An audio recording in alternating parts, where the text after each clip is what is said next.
Lorsque Loana a participé à Loft Story en 2001, elle était déjà maman d'une petite fille.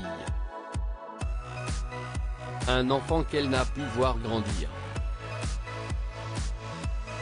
Dans la biographie qui lui est consacrée, Sexism Story, Loana Petrucciani, dont certains passages ont été dévoilés par Télé Loisirs, l'ancienne candidate de télé-réalité se livre sur sa grossesse, son accouchement et les mois qui ont suivi cet événement.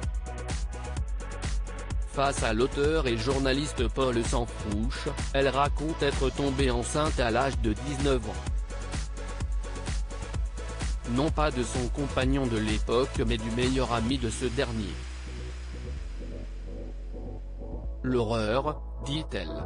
De plus, elle indique que sa situation ne lui permettait pas d'accueillir un nourrisson. Comment j'allais l'élever? Ça tombait mal. Je n'avais pas de famille, je vivais chez quelqu'un d'autre.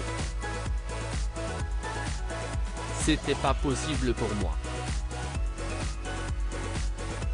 Loana, qui a d'abord pensé à l'avortement lors d'un séjour en Espagne, avant de changer des vis lors de la première échographie, a donné naissance à Minody en janvier 1998, au centre hospitalier Antibes-Juan-les-Pins.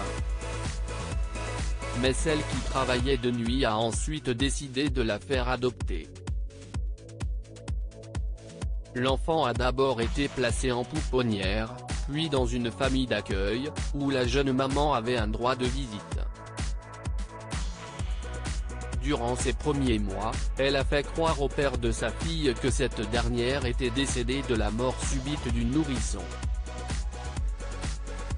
Pour voir sa réaction, se souvient-elle.